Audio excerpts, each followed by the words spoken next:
Hello, my name is Mariantix, and today I'm here to show you the new update for my work in progress tech mod, KLAXON.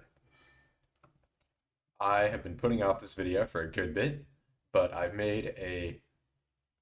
done with a new update that actually adds proper content instead of just the same two mechanics. Granted, it's like those two mechanics, um, the steel hammer and the deep sleep blast processor, explosion crafting, were greatly enhanced, but I did add a good few mechanics aside from that. As you can see, I've got some rubber blocks right here, which are a new thing in the update. All right, let me hop over to my showcase area and I will show you what I've got next. All right, so now I'm going to run through all the stuff I've added in this update. So for starters, we have one of the new tools, the steel cleaver. This is this tool is born out of, so I added rubber, right, which I'll get to in more depth later. But I was like, wait, how do you mine rubber?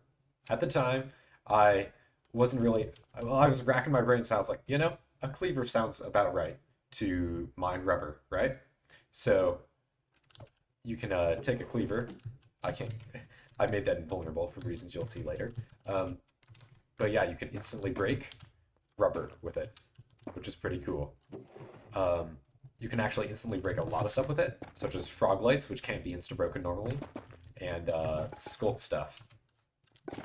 So you can just do that, which is pretty cool. Yeah, and you can also see that it has innate looting 1 and innate unbreaking 4. Innate unbreaking 4 is common to all steel equipment, so that it's more durable and you have a reason to use it over diamond occasionally. But looting 1's just a little bonus I thought fit. So we can demonstrate right here. If it wants to drop. Here we go. There we go. 2 drop. You saw it. You saw it here first. So that's very cool. All right, so that's enough. That's roughly the steel cleaver. One thing it also can do, it functions like an axe, as you can see. Just de-wax, then de-oxidize these bits of copper, which is another new thing. I added copper stages for the copper plating block. But this can be used to smash through shields on crit. So if you crit hit someone with this, and they're using a shield, then this will destroy their shield. Well, it won't destroy their shield. It'll break their shield and deal damage through it. So that's very cool and all. But what do we have next? We have the steel cable shears, right?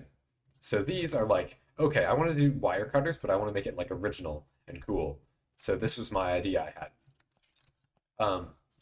It's like shears, but upgraded, but wire cutters. So you're able to do a lot of things with them. So as with the other stuff, all these tools are insta-break tools. They have a set of blocks that they can instantly break, like no matter what. So that includes like any wiry stuff for this. By the way, if you play this and you see anything that should be like more efficiently mined by these tools, then please do let me know, because I am very interested in that.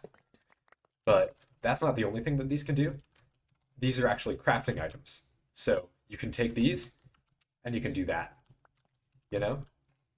So anything in this tool usage tab that shows up, you can use the steel cable shears for. You can see that you can use the same system with carpets and regular shears, which is very nice. But doesn't stop there. You can also use them as regular shears. They do function. Even in a dispenser, I add the behavior. And that about wraps it up. They do have attack damage, but it's like negligible, so it's fine. All right, next up, the steel wrench.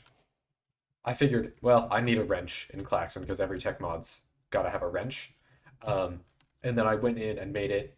I gave it behaviors for all sorts of different block states, and that includes stuff like this. So like rails, shulker boxes, and blast furnaces, along with copper grades. You can place them and pick them. You can put them down, pick them up. It's very nice. Very cool. And you can also instantly break these with wrenches. So another quality of life feature. And you can also tweak rails very minutely with them. So you can like click on which side, and you can determine where you want your rails to go. You can also pick them up. And you can also make them like go up and down. And they also work in a dispenser. I'll put that in there. But you can see that works, which is very cool. Yeah, that's roughly with the wrench. They also do no knockback when attacking something. Like I can skip displays. Yeah, weird and techy, not useful. But it's fine. And now we have the good old classic, the steel hammer. My first weapon I ever added. You can wall jump with it like this. And you know, kind of cool. It's one of the 2 mechanics I've had for like a year, but I still think it's kind of cool. So I said, what if you could have 2 of them? So I took inspiration from Ultra Kill's dual wielding system, right? Where like if you have one gun, you have one gun, and then you get the power up, and then you have another gun, and then they add their abilities together. So you can do this. Thought it would be simple to implement, wasn't really, but it does work now, and it's very cool. And I plan on extending it into a lot of other gear pieces. All right, I did add one extra feature, which is that hammers can now simulate anvil behaviors, because I wanted to test it if I could. Turns out I could, and it's cool. So you can do this, and then you can do that. It tries to apply the offhand stack onto the stack on the ground. This works with like, and it also takes your XP and everything. So yeah, it's like a better anvil pretty much. But yeah, that's a very cool thing that you can do. You can also do the standard hammering stuff down, right? Kadoosh, get the advancement there. I added a bunch of advancements, so that's very cool. Right. But then next on the next big ticket item, I added a lot more behaviors for this. So you might call it feature creep, and it is feature creep, but this is the Deep Slate Blast processor, the current core crafting block of KLAXON. I'm going to add more. I know it's tired, and it's been like a year. More stuff's coming soon. I'm taking a break after this, but more stuff's coming soon. But you can put an explosive catalyst in here, and then the item you want to explode in here, and then the result comes out here. So I added, the main stuff I added was like for glowstone, which now functions as an explosive in the overworld, so you can like do that. There's also a game rule for this to not destroy blocks. Normally this would, but it's not for the sake of testing. But yeah, this makes a fiery explosion in the overworld now, which is very cool. I also added support for Dragon's Breath, so you can do that. And then another one I did add was one for a creeper head. So it mimics a charged creeper explosion.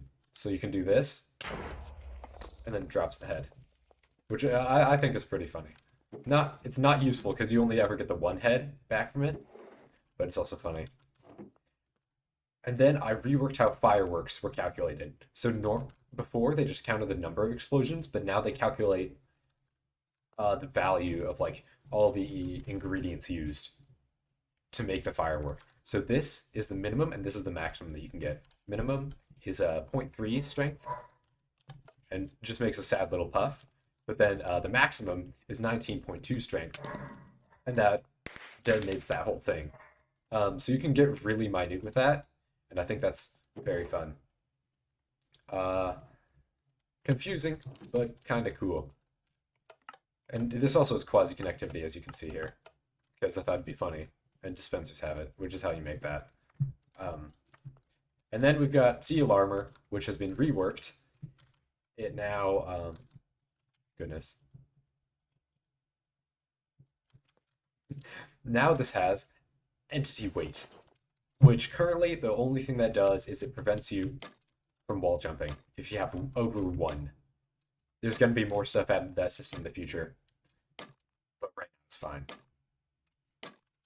Yeah, so if I take this off, still doesn't work.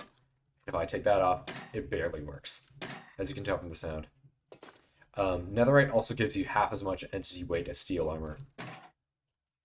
So with this, you like barely get any. But with this, you like get a good bit more. It's fairly cool. That brings us to our last item. So I added rubber in this update, right? And you might be wondering, how do you make rubber? Okay, so this is really realistic, like Grave Tech levels of realistic, you know?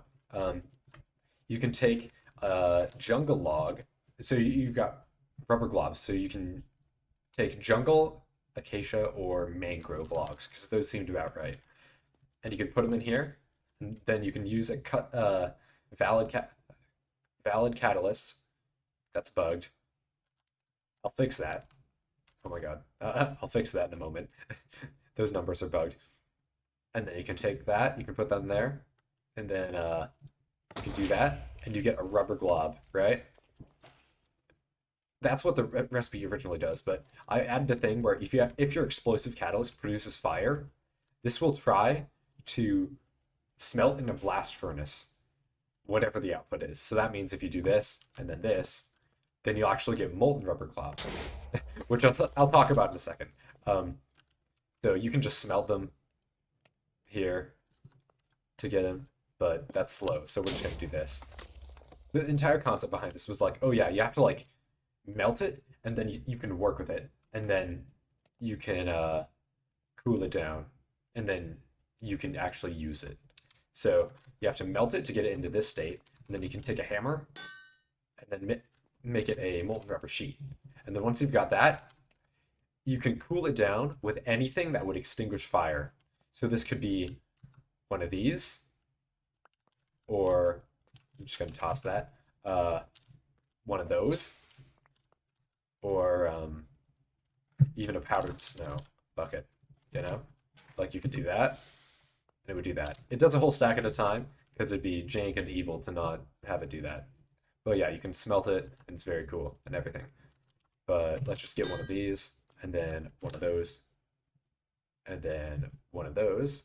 And now we have the rubber sheet blocks that I've been using all around this place. Very cool. That about wraps it up. There's more minutia, but that's largely the gist of it. One thing I did add though, so I've added a lot of advancements, right? KLAXON Prelude, subtle ultra kill reference. But I did also add a secret advancement. You can already see it there. But I I had this ability for a while, and then I was like, wait, what other games have in what other games can you move with a hammer like this? You know? And I was like, wait a minute, getting over it. So how do I add a getting over reference? What like cauldron shaped thing, not a cauldron, but what cauldron shaped thing can you move around in? And it would be really easy to add support for like this wall jump ability too. Yeah, I added custom behavior for wall jumping and a minecart. You get the close enough advancement, which I thought was rather funny because it's not really a cauldron, but it's close enough. You can like do this, and it works with dual wielding. I mean, why wouldn't it?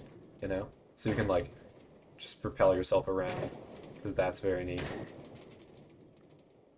It's hard to like scale things vertically, but yeah, rather funny interaction. But I think that is gonna do it for this new KLAXON update. You see, there's actual content this time. Like, I feel like I've innovated. Oh, smash that. I've innovated a little bit, and I plan on adding some more stuff coming soon. These also make you immune to fall damage while in the minecart. This update brings a lot of tech upgrades, including like componentification of a lot of stuff, and it's just better code overall. So yeah, with that, thank you for watching, and check out KLAXON on Modrinth, and join my Discord server if you want to talk about it, because I'm always open to discussion, and it's just 3 people currently, and it's kind of sad, so please join.